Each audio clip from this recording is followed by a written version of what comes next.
Good morning to you all. It's been a while, but I'm back. Um, Slept the whole damn day, pretty much. Had a lovely pizza for supper, and went down to McDonald's to grab a holiday pie, which has the vanilla custard and the vanilla custard in the shell, and it's a guilty pleasure. It's inexpensive, but very much a guilty pleasure. And shouldn't be eating that stuff, but damn, it was good. I wish they sell that all year round. I would prefer for McDonald's to pay their workers $15 an hour, but I'll take what I can get right now for the moment. What I'm not satisfied with is Joe Biden, the president-elect, who appointed Neera Tanden uh, for director of OBM, Office of Budget Management. Neera Tanden is not without controversy. And from my perspective, anybody who knows Neera Tanden and knows her really well will understand why I despise Neera Tanden. I have not heard much of her until last year. But she's been around for a long time. And Neera Tanden is very much a product of the Democratic Party's inner civil war. And there is a civil war going on inside the Democratic Party. There's a civil war also going on inside the Republican Party. I think more people are aware of the inner civil war inside the Democratic Party, I think. And that is between the Bernie Sanders faction and the Hillary Clinton, Joe Biden faction of the party. And more people are familiar with that. But, with Trump losing the election, the Republican Party is going to have an identity crisis themselves, and there will be an inner civil war going on there. It's already starting. And that is between the people who are loyal to Donald Trump and people like Mitt Romney or the Bush family, people like that, that wants the Republican Party to remain the neoconservative party that it is. What few good things, and I can say what few good things that might have been okay about Trump, those normie Republicans oppose it. Whereas in the Democratic Party, again, the civil war continues.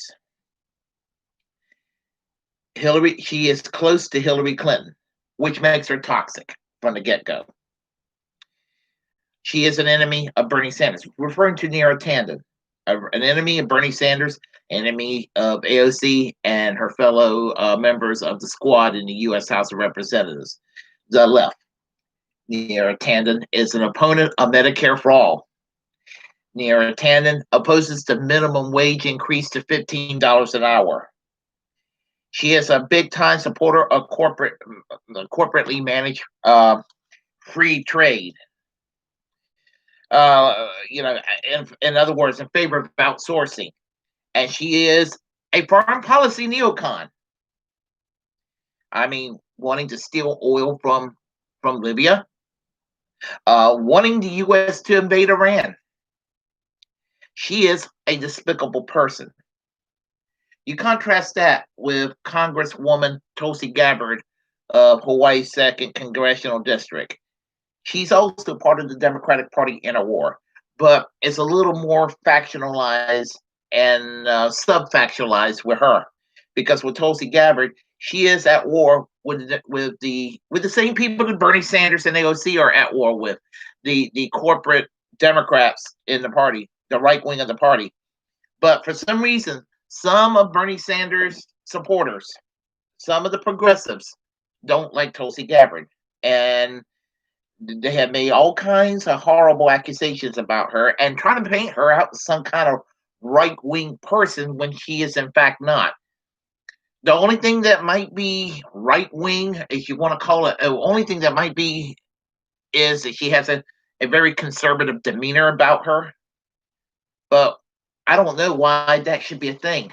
I mean, I have a very personally, if you know me in my day to day life, I have a very, very 1950s sensibility about me in my day to day life. The way I carry myself, the way I live, and all that.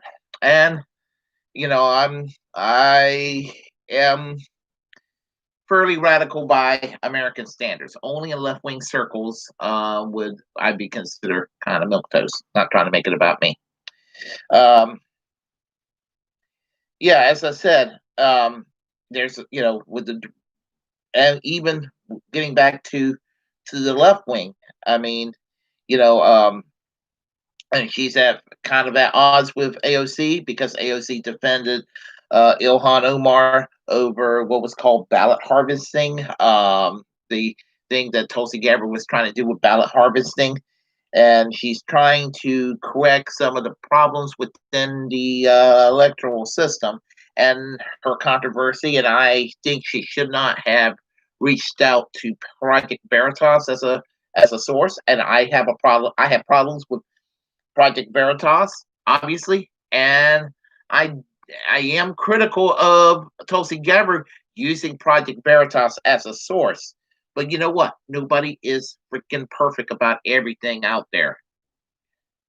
Um, she's they have tied her with Russia, and this is where it gets to me. Corporate Democrats and even some of the Bernie Sanders supporters focusing on Russia, Russia, Russia. Democrats who obsess over Russia are being as silly as the Republicans who obsess over Iran, when both should be realizing that Saudi Arabia is the problem. So, and so the Hillary Clinton people especially likes to associate Tulsi Gabbard with Bernie Sanders, with Jill Stein, and with Donald Trump too, for some reason. And so they're using McCarthyism in their own way these days, and guilt by association and trying to make it out like Russia is this big old threat. Sorry, if a country has one fucking aircraft carrier in their military, they're not a threat. Now, granted, in the past, Tulsi Gabbard made some comments that was not complimentary to the LGBTQ community. Let me take this thing off here. And I understand that, but you have to understand she was raised in a socially conservative Hindu household growing up, and she was under the influence of her father when she was much younger, when she was engaging in activity that was anti-LGBTQ. The woman evolved over the years, and she evolved. And we're talking about 20 years ago, when she was of this mindset, and she was like in her late teens and early 20s when she was that way. She moved beyond it. I mean, I'm 51 years old, and I'm not proud of it, but I have made anti-gay remarks as a young kid. Most people did back then. It was a different time. I would even argue 20 years ago was a different time than 2020 in regard to how much progress and advancement and that the LGBTQ communities made, because there was a big difference between supporting gay and lesbian rights in the early 90s and supporting gay and lesbian rights in the early 2000s and supporting gay and lesbian rights today. Because if somebody would have said they were for same-sex marriage in the late 1980s, they would have been both laughed at, harassed, and kind of ostracized. They were just kind of merely laughed at about 20 years ago. And now, even those that oppose gay marriage are now today think it's a settled issue, and they're going to go on with their lives. And people are going to look at their objection to same-sex marriage in the same way people look toward the objection toward interracial marriage, 50 years ago. Tulsi Gabbard has had a 100% voting record by the Human Rights Campaign as a member of the U.S. House of Representatives. The ties to Narendra Modi of India, the current prime minister of the Bharatiya Janata Party. She's been accused of having ties with Modi. Vice President-elect Kamala Harris also has ties with Modi. Neera Tanden also have ties with Modi. All three of them are wrong to have ties with Modi. Modi is a piece of shit. He's a son of a bitch. He's a right-wing ass. He's India's Donald Trump in many ways. In many ways, not quite. Some of the states, I think there are states in India, he had to intervene in areas which had Muslim governments to make sure that the LGBTQ community are protected. I just found this out from Nico House a few months ago, watching his program on YouTube. The thing about it is, the Modi connection, if you're going to do that with Tulsi Gabbard, you got to do that with Kamala Harris. You got to do that with Neera Tanden. The Islamophobia, claiming, she got berated because there was a time during the Obama presidency where some people in the progressive community were afraid to criticize Islam in any way if there was an act of terrorism that took place, or something like when the Charlie Hebdo situation happened in Paris. Obviously, were radicals that were responsible for that from this Muslim community. And it seemed like many people on the left were censoring themselves to not criticize the Muslims under any circumstances. Now, I don't believe in signaling out Muslims either. I don't believe in that, but you know what? If we can look at fucking Timothy McVeigh, who murdered 167 people in over there in Oklahoma City, and he was involved with what is called Christian identity, which is a racist, anti-Semitic, neo-Nazi type of Christian ideology here in the United States. Is more homegrown, that believes that people of color have no souls and therefore will not go to heaven, and that Jews are the children of Satan. These people like Timothy McVeigh, believed in Christian identity. 167 people died. Does that mean all white Christians want to go and jumpstart the Turner Diaries and join a white nationalist militia and topple the U.S. government and blow up federal buildings? Of course not. But it was something poisoned in the ideology and a fucked up strain of Christianity that basically prompted Timothy McVeigh to do what he did. Just as, people involved with Charlie Hebdo in Paris, or whatever other acts of terrorism takes place coming from the Middle East. We're talking about a small group who misinterpret the scriptures of the Quran. Doesn't mean the entire Muslim community either. So Tulsi Gabbard was considered an Islamophobe for this. So anyway, Tulsi Gabbard, to me, Tulsi Gabbard and Neera Tanden. I'm going somewhere with this. Neera Tanden, Tulsi Gabbard just tweeted, and I agree with her. Neera Tanden, quote unquote, Neera Tanden thinks to reduce our deficit is to steal from oil countries like Libya to pay us back for the bombings, for us bombing them. toppling their government and turning them into a failed state. And this was a tweet to Joe Biden. Is this really the person in charge of managing our budget?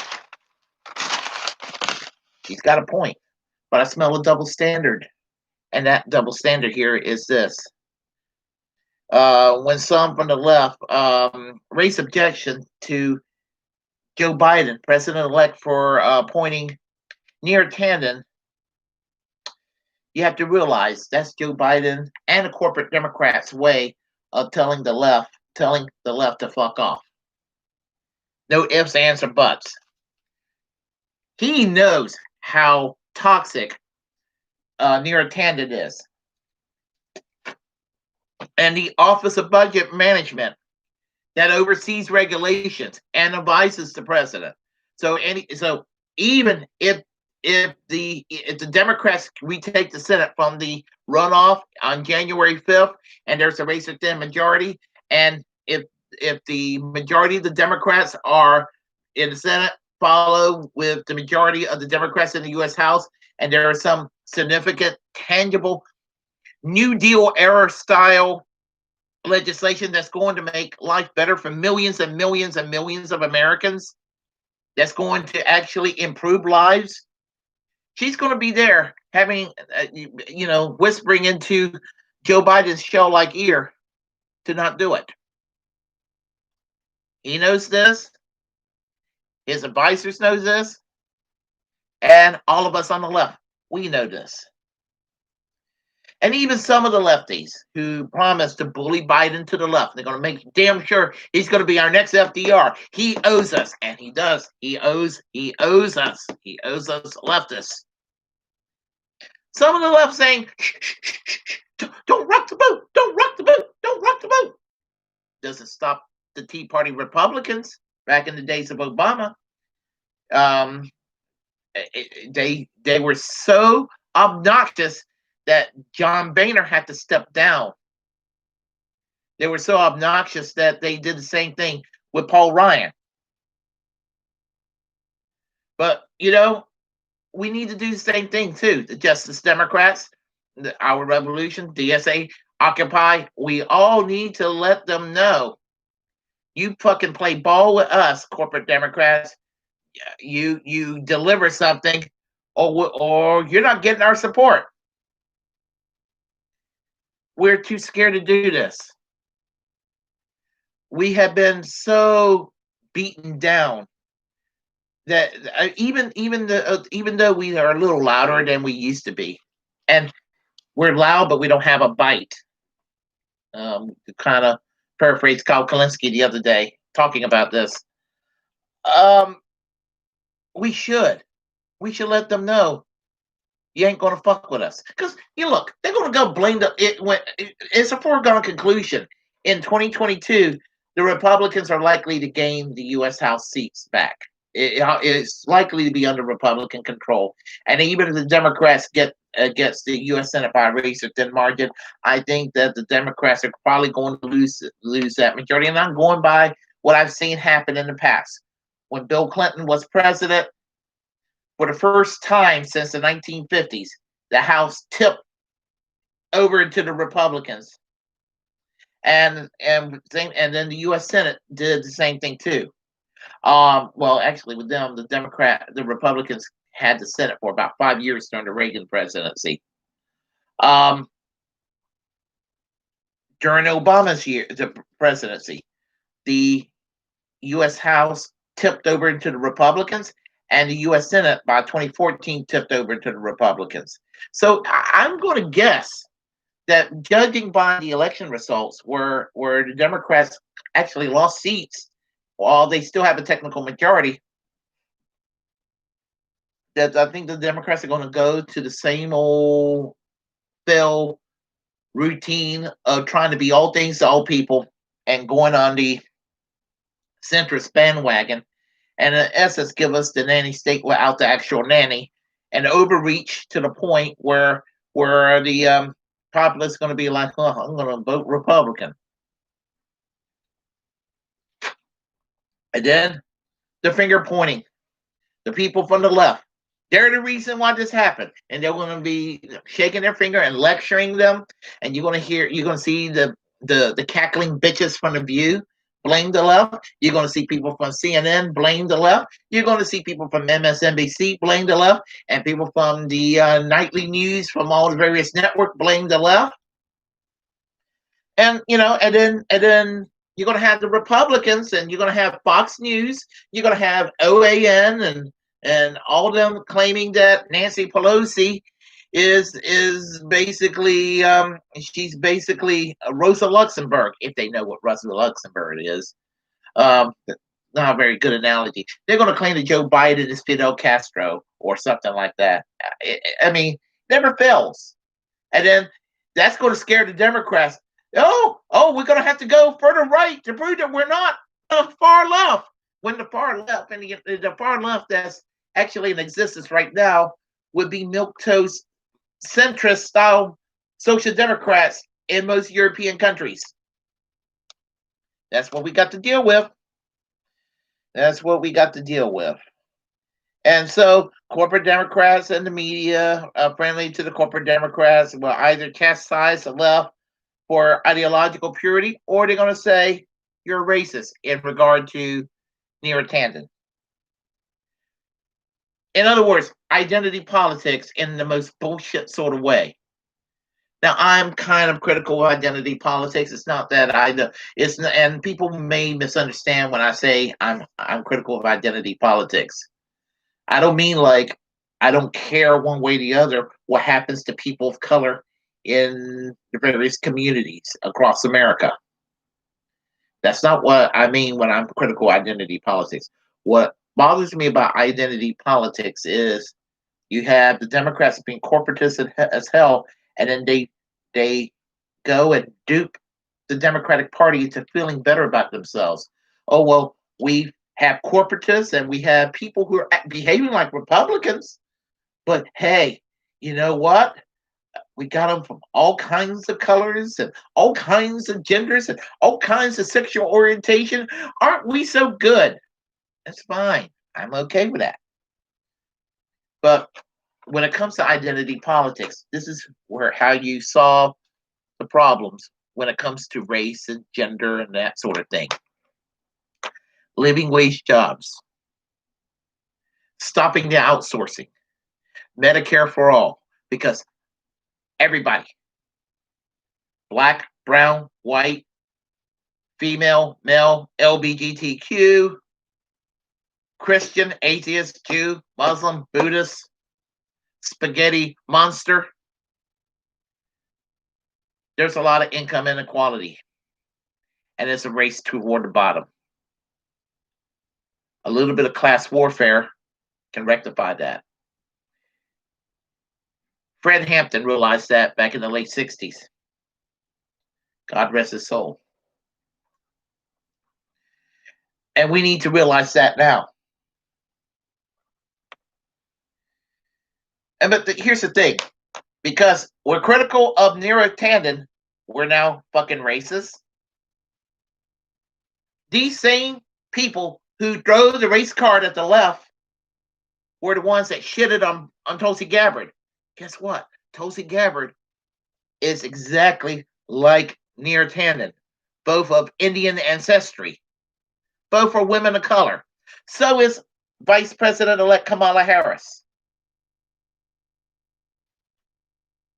But the difference is Tulsi Gabbard is an actual bona fide progressive.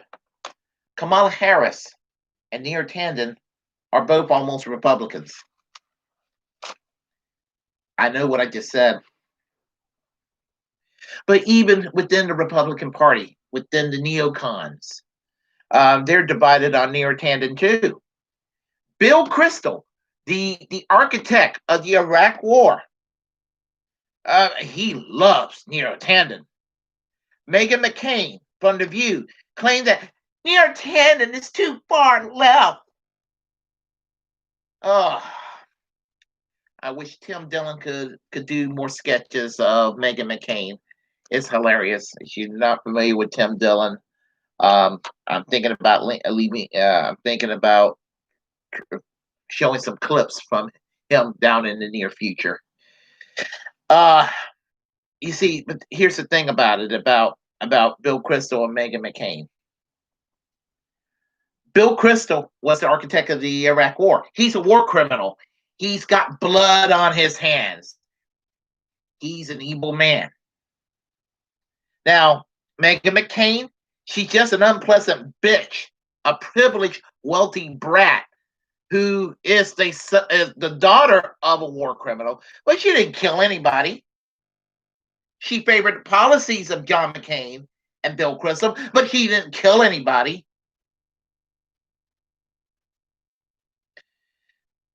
Mitch McConnell, if you know anything about me, I think Mitch McConnell is one of the highest elected people in this country that I despise. Probably in some ways more than Donald Trump. I think you should get rid of Mitch McConnell's majority leader. You're going to have less problems in this country. But, sometimes if Mitch McConnell remains majority leader of the U.S. Senate, it's going to probably be one of the few times I'm going to end up kind of almost praising him because he promised to put a stop to the confirmation of Neera Tanden, obstructing Joe Biden by putting a stop to Neera Tanden. He's doing it for his shitty little partisan Republican reasons. Don't care. He can do it if he wants to.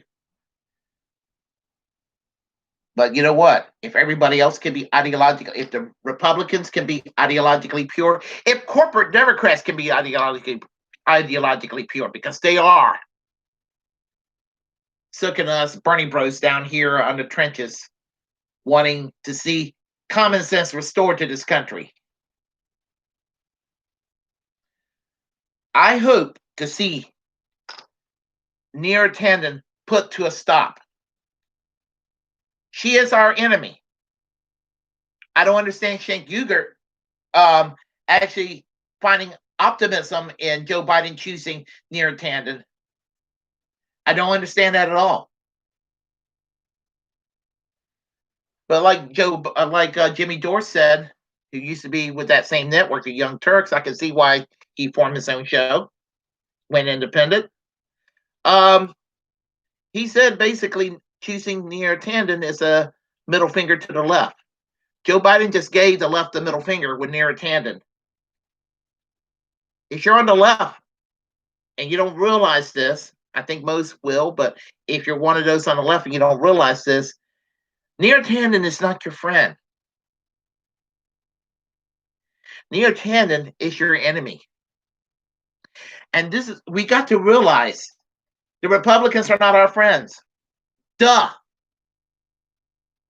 But neither are the corporate Democrats. We got to be unpleasant.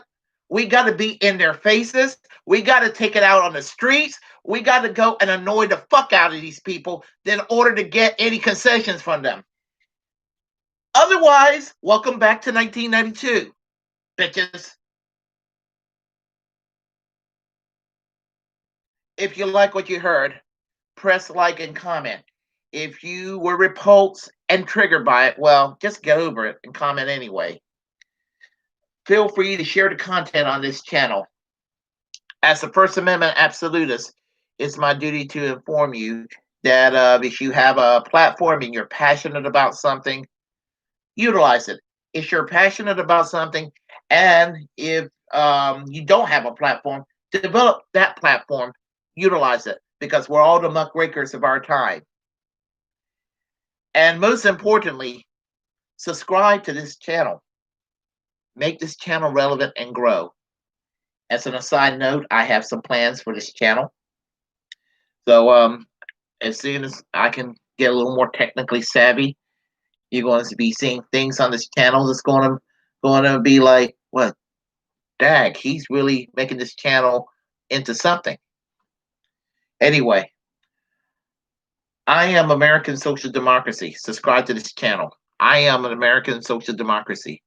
And until next time, peace and Bernie Sanders for president in the year 2024.